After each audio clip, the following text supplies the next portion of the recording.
WNBA All-Star captains have been announced. Team Collier versus Team Ham said nobody likes us about the Indiana Fever, and the player voting returns for the... It began like every other summer in women's basketball, but there was something different in the air. This time, it wasn't just about names on jerseys or rivalries on hardwood. It was about something bigger. It was about a rising force that had shaken the foundations of the WNBA to its core. A phenomenon that couldn't be ignored. WNBA All-Star game don't exactly dispel that notion. Clark, the top two vote getters when it comes to fan voting. Caitlin Clark, over one. Her name? Caitlin Clark. And the proof of her power came not through a buzzer beater or a dazzling crossover, but through an avalanche of fan votes that crashed down on the league like a tidal wave.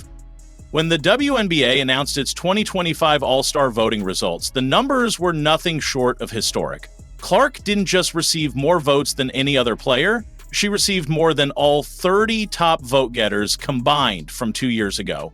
Nearly 1.3 million fans made their voices heard. 1.2 million fan votes. Nafisa Collier not too far behind.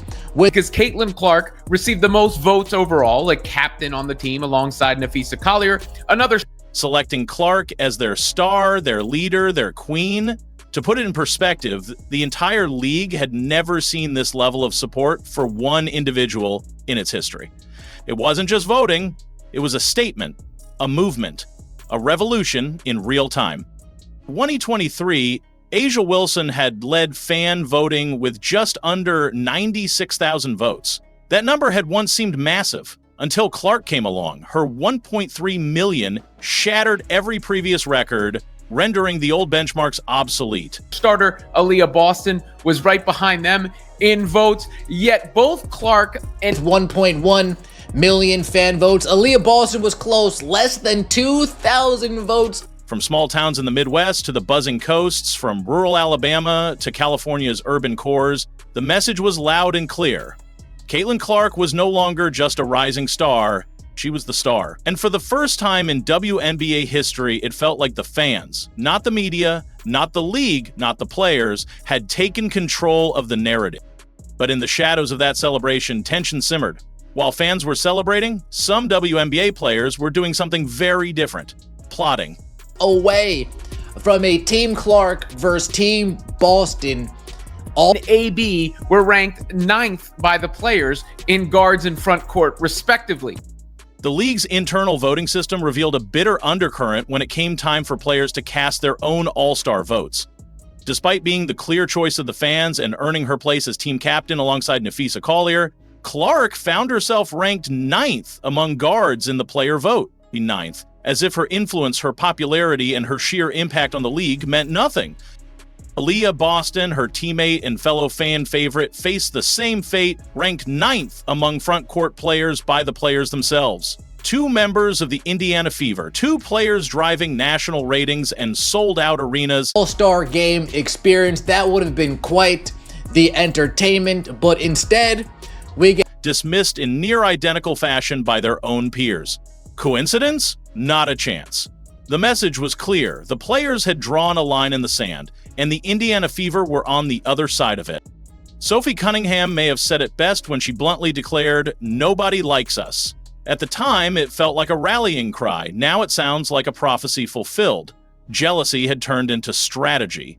The league's voting format, weighted evenly between fans, players, and media, had given bitter players the power to downplay Clark's dominance. And they used that power with precision. I don't know how else to really spin it, especially when you see some of the players that are voted. Players like Natasha Cloud and Brittany Sykes, neither of whom matched Clark's popularity, stats, or impact, outranked her in the player vote. Clark wasn't just snubbed, she was targeted. Some called it politics, others called it fear, but no matter the label, the result was the same. The most transformative athlete in women's basketball was being undermined by the very league she was elevating. Still, Clark didn't speak out. She didn't clap back. She didn't retaliate. At least not at first. Then came the twist. With her selection as All-Star captain, Clark earned more than just a spot in the game. She earned power. Real power. The kind that comes with shaping teams, setting narratives, and choosing who stands beside you on the biggest stage. For the first time in WNBA history, all-star teams would be selected live on television. Clark and Collier would pick their squads for the world to see. And that moment, seemingly innocent in design, now carried the weight of every slight and every backhanded dismissal she'd endured. Above them in this, and that wind up ranked higher, and of course with the narrative. The drama didn't have to be scripted. It was already built in. Would Clark choose loyalty or talent? Would she reward those who respected her rise? Or would she expose the hypocrisy of those who publicly profited from her fame while privately voting against her? Names like Lexi Hull and Kelsey Mitchell, teammates who stood by her through controversy, suddenly stood in contrast to players like Sykes and Cloud, whose names had mysteriously leapfrogged her in the player ranking. Would they now be left out, passed over, made to watch from the sidelines as the woman they tried to ignore lit up the all-star stage? Fans would see it all unfold live. Every smirk, every hesitation, every surprise pick. The draft would be more than just a selection show. It would be a reckoning. Every pick would be a message. Every snub, a headline. The politics of women's basketball, long simmering under the surface, were about to play out in the most public of arenas.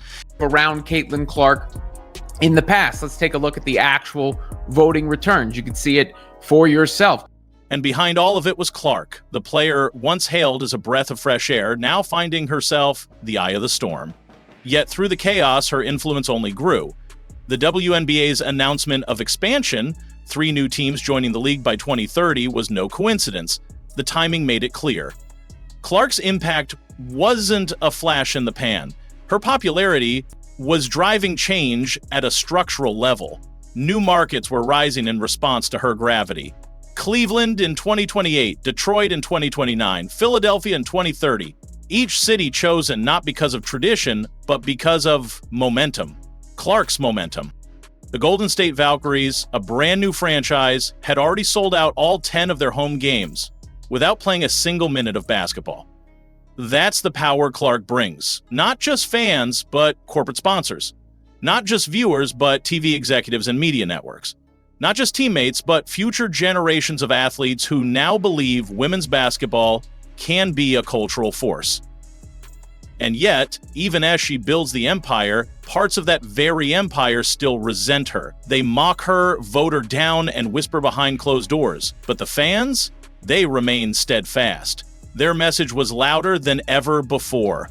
When 1.3 million people vote for you, it becomes more than just support. It becomes a shield, a crown, a declaration that no matter how many times jealous players try to bury her, she will rise again. Clark isn't here just to play. She's here to lead, to disrupt, to reshape an entire league whether it wants her to or not.